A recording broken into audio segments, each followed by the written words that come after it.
My name's Jackie Fletcher. I'm the Senior Clinical Advisor for the Stop the Pressure programme in England, and we're working with the Society of Tissue Viability to raise awareness of pressure ulcer risk assessment and how pressure ulcers can happen to anybody, irrespective of age or their general health condition.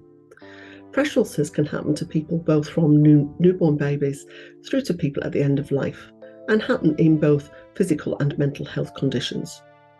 There's a general belief that they only happen to the elderly and that they're associated with being on bed rest, but actually they can occur in many more conditions. Equally, people often believe that it's just a bit of a sore bottom or a little bit of red skin. But the reality is that a pressure ulcer can have a significant impact on your quality of life. They're incredibly painful, they leak and can smell. And whilst they might just initially be a sore red area on your skin, they can become so severe that the wound can go right down to the bone and may take many weeks, if not months, to heal. So with these videos, we're hoping to make you aware of the factors that make you at risk.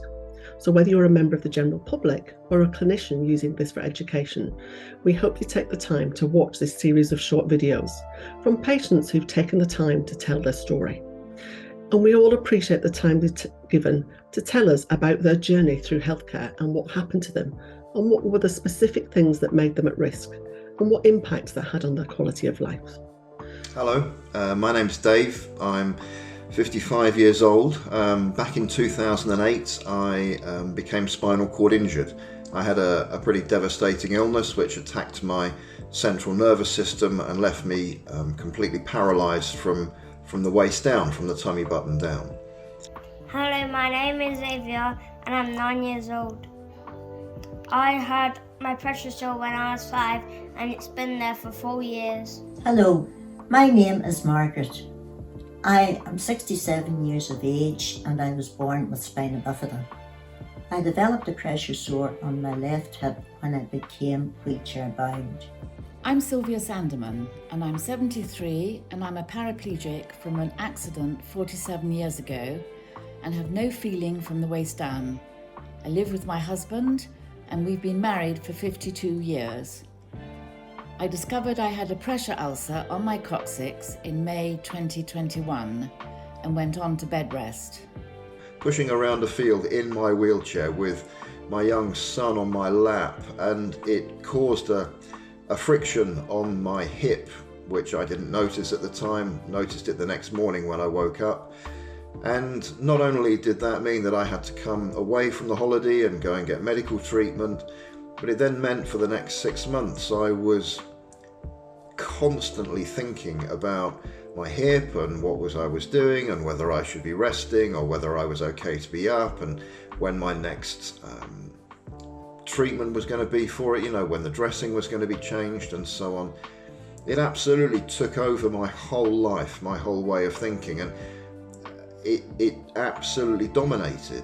I got it in the summer and it was a very hot day, so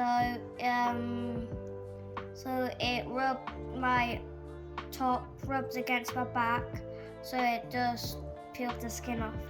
And I really never thought it would happen to me, to be honest with you. I thought pressure ulcers was one of those things that happened to other people. It went from a little bit of skin on to a grade 3 pressure sore.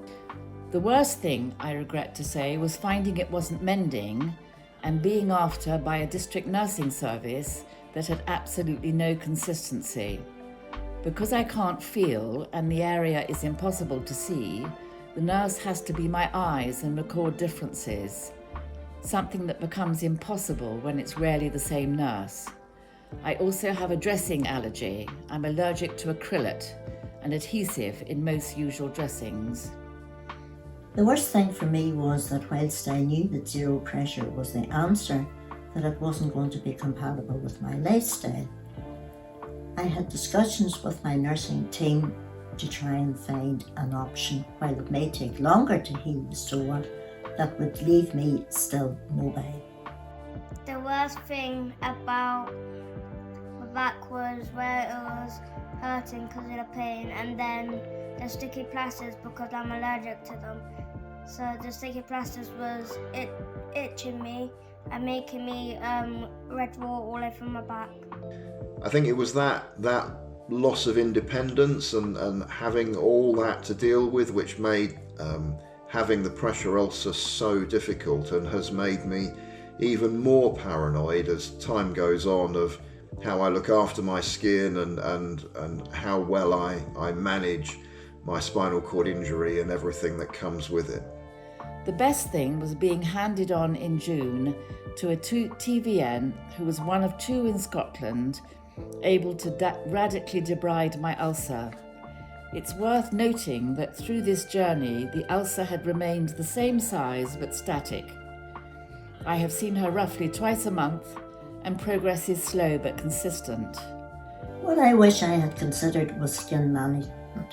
It's vitally important that one checks one's skin on a regular basis because prevention is the answer.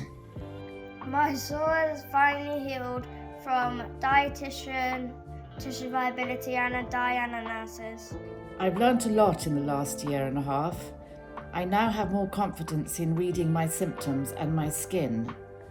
But I wish there was a smart cushion that could have stopped it ever happening. I wish there was a better system of monitoring people like myself who are presently on bed rest for several years. So by the end of these, I hope it makes you appreciate that actually this could happen to you, and that knowing what makes you at risk is really important, but also knowing what to do if you identify that you're at risk, even if that's contacting a nurse, is also really important. So please take the time to make sure you know what your risks are and who you should contact. Thank you.